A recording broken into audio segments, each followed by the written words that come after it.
السلام علیکم ورحمۃ اللہ وبرکاتہ حامدا ومصلیا اما بعد اعوذ باللہ من الشیطان الرجیم بسم اللہ الرحمن الرحیم ولا تلقوا بأیدیکم الی التہلکہ واحسنوا ان اللہ یحب المحسنین۔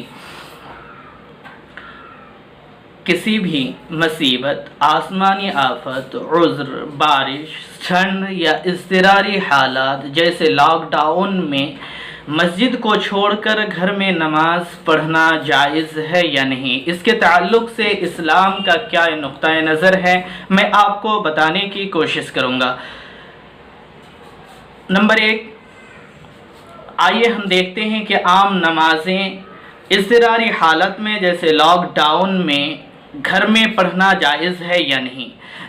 حضرت نافع رحمہ اللہ بیان کرتے ہیں کہ عبداللہ بن عمر رضی اللہ تعالی عنہ مقام دجنان میں بارش کے وقت انہوں نے اذان دی، اذان دینے کے بعد انہوں نے کہا صلوا فی رحالکم، اذان دینے کے بعد یہ لفظ دہرایا، لفظ دہرانے کے بعد پھر انہوں نے حدیث سنائی کہ نبی اکرم صلی اللہ علیہ وسلم اپنے مؤذن کو حکم دیتے تھے کہ وہ اذان دے، اور اذان دینے کے بعد الا صلوا فی الرحال کا کلمہ دہرائے۔ کب؟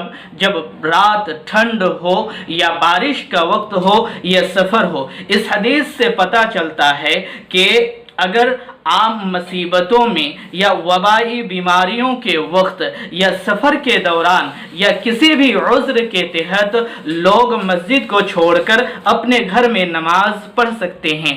آئیے اب ہم دیکھتے ہیں کیا جمعہ کی نماز بھی اس طرح سے وبائے عام کے موقع پر یا کسی بھی عذر کے بنیاد پر یا کسی بھی مصیبت کے تحت جمعہ ترک کر کے اپنے گھر میں نماز پڑھنا جائز ہے یا نہیں۔ حضرت عبداللہ بن عباس رضی اللہ تعالی عنہ کا زمانہ تھا، جمعہ کا دن تھا، بارش سخت ہو رہی تھی۔ حضرت عبداللہ بن عباس رضی اللہ تعالی عنہ نے اپنے مؤذن سے کہا کہ اشہد ان لا الہ الا اللہ و اشہد ان محمد رسول اللہ کہنے کے بعد حی علی الصلاۃ مت کہو، بلکہ اس کی جگہ پر صلو فی بیوتکم کہو۔ جب حضرت عبداللہ بن عباس رضی اللہ تعالی عنہ نے اس طرح کہا تو لوگوں نے اس پر اعتراض کیا، تو حضرت عبداللہ بن عباس رضی اللہ تعالی عنہ نے فرمایا کہ لوگوں، تم لوگ میرے اس فعل پر اعتراض کرتے ہو، حالانکہ اس سے پہلے جو مجھ سے بہتر یعنی نبی اکرم صلی اللہ علیہ وسلم نے ایسا ہی کیا تھا۔ ہاں مجھے معلوم ہے ان الجمعۃ عظمۃ و انی کریہت ان احرجکم فتمشوا فی الطین والدحد، رواہ البخاری۔ اس حدیث کو امام بخاری رحمۃ اللہ علیہ نے نقل کیا ہے، حدیث نمبر 901۔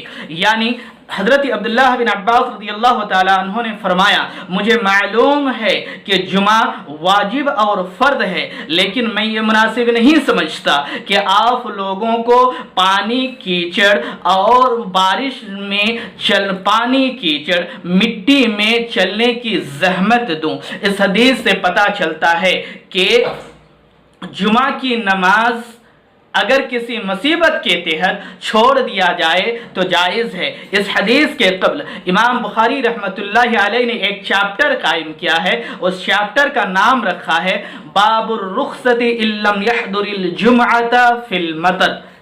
بارش کے دنوں میں جمعہ کے دن کے لیے حاضر نہ ہونا، جمعہ کی نماز کے لیے حاضر نہ ہونا جائز ہے۔ ان دونوں حدیثوں سے ملا کر یہ بات پتہ چلتی ہے کہ عام مصیبتوں کے وقت، آسمانی آفت کے وقت، کسی بھی عذر میں یا اضطراری حالات جیسے لاک ڈاؤن میں عام نمازوں کا بھی گھر میں پڑھنا صحیح ہے۔ اسی طرح جمعہ کو ترک کر کے اپنے گھر میں نماز پڑھنا صحیح ہے، اور یہ عمل نبی اکرم صلی اللہ علیہ وسلم کے زمانے میں ہوا۔ اسی طرح یہ عمل صحابہ اکرام رضی اللہ تعالی عنہم کے زمانے میں بھی ہوا، اور صحابہ اکرام نے اپنے بعد والے نسل کو یعنی تابعین کو یہی تعلیم دی کہ عذر اور مصیبت کے وقت لوگوں کا مسجد میں نہ آ کر گھر میں نماز پڑھنا جائز ہے۔ نمبر 2، اللہ سبحانہ و تعالی نے قرآن مقدس کے اندر ارشاد فرمایا وَلَا تُهْلِكُوا بِأَيْدِيكُمْ إِلَى التَّهْلُكَةِ وَأَحْسِنُوا إِنَّ اللَّهَ يُحِبُّ الْمُحْسِنِينَ۔ لوگوں اپنے آپ کو ہلاکت میں مت ڈالو، بھلائی کرو اپنے لیے اور دوسروں کے لیے، ان اللہ یحب المحسنین، یقیناً اللہ سبحانہ و تعالی احسان کرنے والوں کو پسند کرتا ہے۔ سورہ بقرہ آیت نمبر 195۔ اس آیت میں دیکھیے اللہ سبحانہ و تعالی نے مسلمانوں کو، عام لوگوں کو یہ فرمایا کہ اپنے آپ کو ہلاکت سے بچائیں، اپنے آپ کو ایسی چیز میں نہ جھونکے جس میں آپ کی جان جا سکتی ہو۔ آپ کو معلوم ہے کہ کرونا وائرس ایک ایسا وائرس ہے جس میں مبتلا شخص کا عین ممکن ہے کہ انتقال ہو جائے، یا جو شخص ایسے لوگوں کے ساتھ جو کرونا میں مبتلا ہے اپنے آپ کا ان کے ساتھ میل جول رکھتا ہے، ممکن ہے کہ یہ کرونا وائرس ان میں منتقل ہو اور ان کا بھی انتقال ہو جائے۔ تو اب بتائیے، ماقبل دونوں حدیثوں سے آپ کو پتا چلا کہ شریعت اسلامیہ نے بارش جس میں لوگوں کے نکلنے سے خوب ان کا کپڑا گیلا ہو سکتا ہے، یا بارش میں بھیگنے کی وجہ سے سردی بخار ہونے کا خدشہ ہے، ایسی حالت میں بھی شریعت اسلامیہ نے لوگوں کی صحت کا اتنا خیال کیا اور لوگوں کے کہا کہ لوگوں مسجد آنے کی ضرورت نہیں ہے، گھر میں نماز پڑھ لو۔ بھلا بتائیے شریعت اسلامیہ کا کیا حکم ہوگا ایسی بیماری میں جو بھیڑ کے جمع کرنے سے بڑھتی ہے، یا ایک جگہ ہونے سے لوگوں کے جان جانے کا خطرہ ہے؟ کیا اسلام اس سے روکے گا؟ نہیں، اسلام اس کو نہیں کہے گا کہ لوگوں مسجد چھوڑ کر اپنے گھر میں نماز پڑھو، کیونکہ اس میں اس بیماری میں مبتلا شخص کے جان جانے کا عین ممکن ہے۔ نمبر 3، اب ہم دیکھتے ہیں کہ ایسے وبائی عام، ایسی چھوت چھات ایک شخص سے دوسرے شخص میں منتقل ہونے والی بیماری کے تعلق سے نبی اکرم صلی اللہ علیہ وسلم نے کیا فرمایا۔ حضرت ابو ہریرہ رضی اللہ تعالیٰ عنہ راوی حدیث ہیں، وہ کہتے ہیں نبی اکرم صلی اللہ علیہ وسلم نے فرمایا لا یورد ممرد علی مصح، رواہ مسلم، حدیث نمبر 4235۔ نبی اکرم صلی اللہ علیہ وسلم نے فرمایا کسی بھی بیمار شخص کو، کسی بھی صحیح سالم شخص لوگوں کے پاس نہیں لایا جائے گا، کسی بھی بیمار کو صحیح سالم کے پاس نہیں لایا جائے گا۔ یعنی نبی اکرم صلی اللہ علیہ وسلم دو ٹوک میں ایسے شخص جو چھوت چھات کی بیماری میں مبتلا ہو ان سے کہا کہ آپ لوگوں سے دوری بنائے رکھیں، عین ممکن ہے کہ آپ کی بیماری جو آپ جس بیماری میں مبتلا ہے وہ بیماری دوسرے تک منتقل ہو جائے اور متعدی ہو جائے اور دوسرے لوگ بھی اس میں مبتلا ہو جائے، اس لیے ایسے شخص جو چھوت چھات کی بیماری ہو عام لوگوں کے ساتھ میل جول سے پرہیز کریں۔ اب نبی اکرم صلی اللہ علیہ وسلم نے عام لوگوں کے بارے میں کیا فرمایا؟ جو صحیح سالم ہے، ان کو اب تک چھوا چھوت والی بیماری نہیں ہوئی ہے، اور وہ شخص ان لوگوں کے ساتھ جو چھوا چھوت میں مبتلا ہے کیسے کریں؟ نبی اکرم صلی اللہ علیہ وسلم نے فرمایا فر من المجذوم کما تفر من الاسد، رواہ البخاری۔ اس حدیث کو امام بخاری رحمۃ اللہ علیہ نے حدیث نمبر 5769 کے تحت نقل کیا ہے۔ اس حدیث میں نبی اکرم صلی اللہ علیہ وسلم نے فرمایا لوگوں کوڑھ میں مبتلا شخص سے ایسا ہی دور بھاگو جیسا کہ تم شیر سے دور بھاگتے ہو۔ کوڑھ ایک ایسی بیماری ہے جو چھوا چھوت والی ہے، ایک شخص سے بڑی آسانی سے دوسرے شخص میں مبتلا ہو جاتی ہے، اس لیے صحیح سالم لوگوں کو نبی اکرم صلی اللہ علیہ وسلم نے فرمایا کہ لوگوں تم چھوا چھوت میں مبتلا شخص سے دور رہو، کہیں ایسا نہ ہو کہ اس کی بیماری تم میں متعدی ہو جائے اور تم بھی اس بیماری میں مبتلا ہو جاؤ۔ تو اب دیکھیے ان دونوں کو حدیثوں سے ملانے کے بعد یہ پتا چلتا ہے کہ ایسا بیمار جو چھوا چھوت میں مبتلا ہو اس شخص کو صحیح سالم لوگوں کے پاس نہیں جانا چاہیے، اسی طرح صحیح سالم لوگوں کو چھوا چھوت میں مبتلا شخص کے پاس نہیں جانا چاہیے۔ اس میں دونوں کی بھلائی ہے، اس کی بھی بھلائی ہے اور عام لوگوں کی بھلائی ہے۔ ایک عام حدیث نبی اکرم صلی اللہ علیہ وسلم نے فرمایا، حضرت اسامہ بن زید رضی اللہ تعالیٰ عنہ بیان کرتے ہیں کہ کہ نبی اکرم صلی اللہ علیہ وسلم نے فرمایا اذا سمعتم الطاعون بارض فلا تدخلوها واذا وقع بارض وانتم فيها فلا تخرجوا منها، رواه البخاری۔ اس حدیث کو بھی امام بخاری رحمۃ اللہ علیہ نے بیان کیا ہے، حدیث نمبر 1792۔ نبی اکرم صلی اللہ علیہ وسلم نے عام لوگوں سے فرمایا، لوگوں جب تم لوگ یہ بات سن لو کہ فلاں ایریا میں فلاں جگہ پر تعاون کی بیماری عام ہو گئی ہے۔ تعاون ایک ایسی بیماری ہے جو ایک شخص سے دوسرے شخص میں منتقل ہو جاتی ہے اور بڑے آسانی سے یہ متعدی ہوتی رہتی ہے۔ ایسے بیماری کے تعلق سے نبی اکرم صلی اللہ علیہ وسلم نے فرمایا، جب تم لوگ تعاون کو سنو کہ وہ کسی جگہ پر واقع ہو گیا ہے تو تم لوگ ایسی جگہ مت جاؤ، یا اگر کوئی ایسی جگہ جس میں تعاون کی بیماری آ گئی ہو اور آپ لوگ اس میں ہو تو اس جگہ کو چھوڑ کر مت جاؤ۔ اس میں بہت سارے تفاسیر ہیں، ان میں سے اس بیماری کے تعلق سے جو عین ممکن ہے کہ اگر آپ ایسی جگہ پر مقیم ہو جہاں پر تعاون کی بیماری یا کرونا وائرس متعدی ہو گئی ہو، اگر اس جگہ سے آپ آئیں گے اور آپ کو معلوم نہ ہو کہ آپ بھی کرونا وائرس میں مبتلا ہیں، عین ممکن ہے کہ وہ جگہ جس میں آپ آئیں گے یہ بیماری متعدی ہو جائے۔ اس لیے نبی اکرم صلی اللہ علیہ وسلم نے بڑی پیاری حدیث فرمایا کہ لوگوں ایسی جگہ مت جاؤ جس میں بیماری متعدی بیماری عام ہو، اور اگر کوئی شخص اس جگہ میں ہو تو دوسری جگہ سفر نہ کرے۔ نمبر 4، اللہ سبحانہ تعالیٰ کا فرمان ہے وَتَعَاوَنُوا عَلَى الْبِرِّ وَالتَّقْوَى، سورۃ المائدہ آیت نمبر 2۔ نبی اکرم اللہ سبحانہ تعالیٰ نے فرمایا کہ لوگوں ایک دوسرے کی مدد کرو بھلائی کے کام میں اور تقوی میں۔ دیکھیے، اگر آپ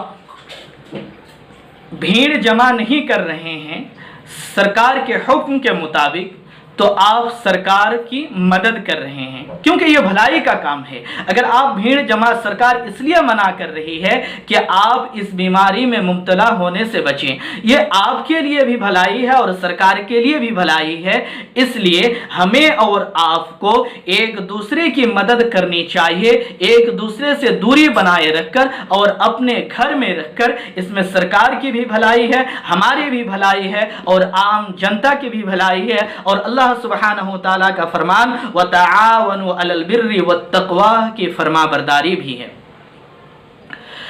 اب ہم دیکھتے ہیں کہ ایسے لاک ڈاؤن کی حالت میں اگر ہم لوگ مسجد نہ جا کر گھر میں نماز پڑھتے ہیں تو ہم کو کیا ثواب ملے گا؟ کیا ہمارے ثواب گھٹ جائے گا؟ کیا اللہ تعالی ہماری نماز قبول نہیں کرے گا؟ آئیے اس تعلق سے حضرت ابو ہریرہ رضی اللہ تعالیٰ عنہ راوی حدیث ہیں، وہ بیان کرتے ہیں نبی اکرم صلی اللہ علیہ وسلم نے فرمایا اذا مرض العبد او سافر كتب له ما كان يعمل مقیما صحیحا، رواہ البخاری، حدیث نمبر 6021۔ نبی اکرم صلی اللہ علیہ وسلم نے فرمایا جب بندہ بیمار پڑتا ہے یا سفر کرتا ہے تو اس کے اعمال کا اجر و ثواب اتنا ہی دیا جائے گا جیسا کہ ان کے اعمال کا اجر و ثواب دیا جاتا تھا جنہیں وہ انجام دیتا تھا گھر میں رہنے کی حالت میں یا صحیح سالم ہونے کی حالت میں۔ یعنی اگر ایک شخص صحیح سالم ہوتا ہے، ہر دن مسجد میں جا کر نماز پڑھتا ہے، اب لاک ڈاؤن کا سلسلہ ہے، وہ مسجد نہ جا کر گھر میں نماز پڑھتا ہے تو مسجد میں جتنا اس کو اجر و ثواب ملتا تھا آج بھی اس کو اتنا ہی اجر و ثواب ملے گا، گرچہ وہ نماز گھر ہی میں پڑھ رہا ہے۔ یہ ساری چیزیں ہیں میرے سامعین کرام اور ناظرین کرام، بہت اضطراری حالات ہے، لوگوں کے اندر ایک خوف و ہراس پھیل گیا ہے کہ اس بیماری میں اگر خدا نہ خواستہ مبتلا ہو جائے تو زندگی سے ہاتھ دھلنا پڑے گا۔ اس لیے ہمیں اور آپ کو ایک ایسی بیماری سے پناہ چاہنا چاہیے جس بیماری کے سامنے پوری دنیا گھٹنا ٹیک دی ہے اور ساری دنیا یہ کہہ رہی ہے کہ اب تک اس کی کوئی دوا نہیں ہے۔ یقیناً اللہ سبحانہ تعالیٰ اس کے لیے کوئی دوا رکھا ہے، لیکن ہمیں اور آپ کو معلوم نہیں ہے۔ ساری دنیا دنیا کے سپر پاور ممالک بھی اپنے گھٹنے ٹیک دیے ہیں، وہ اس بات پر متفق ہیں کہ اس سے کوئی علاج نہیں۔ لوگوں ایک اللہ سبحانہ و تعالیٰ کے طرف رجوع کرو۔ چین، اسپین، سارے لوگ یہ کہہ رہے ہیں، مسلمان ممالک یہ کہہ رہے ہیں کہ لوگوں اللہ سے توبہ کرو۔ اللہ سبحانہ و تعالیٰ کا فرمان ہے، یا قوم استغفروا ربکم ثم توبوا الیہ یرسل السماء علیکم مدرارا ویزدکم قوة الى قوتکم ولا تتولوا مجرمین۔ سورہ ہود آیت نمبر 52۔ اللہ سبحانہ و تعالیٰ نے فرمایا، لوگوں اللہ سبحانہ و تعالیٰ سے مغفرت طلب کرو، اللہ سبحانہ و تعالیٰ سے بخشش طلب کرو، اور اللہ سبحانہ و تعالیٰ کے طرف رجوع کرو اور ان کے طرف توبہ کرو۔ اپنے گناہوں کو چھوڑ کر اللہ کا ہو جاؤ۔ قریب ہے کہ اللہ سبحانہ و تعالیٰ آسمان سے تمہارے اوپر موسلا دھار بارش برسائے، اور اللہ تعالیٰ تمہاری قوت کو، تمہاری طاقت کو زیادہ کرے، اور جتنی تمہاری قوت و طاقت ہے اس سے بھی مزید عطا کرے۔ مفسرین نے لکھا ہے، اس طاقت سے مراد وہ مالی اور جائیدادی طاقت کے ساتھ ساتھ جسمانی طاقت اور جسمانی صحت یابی ہے۔ یقیناً اگر آپ اللہ سبحانہ و تعالیٰ کی طرف توبہ و استغفار کریں گے، اللہ تعالیٰ آپ کو صحت یابی سے نوازے گا۔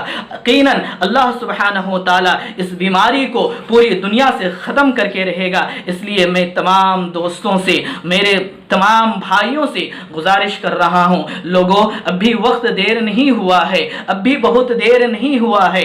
اللہ سبحانہ و تعالیٰ کے طرف پلٹو، ان کے سے توبہ کرو، ان سے معافی مانگو۔ یقیناً اللہ سبحانہ و تعالیٰ معاف کرنے والا ہے۔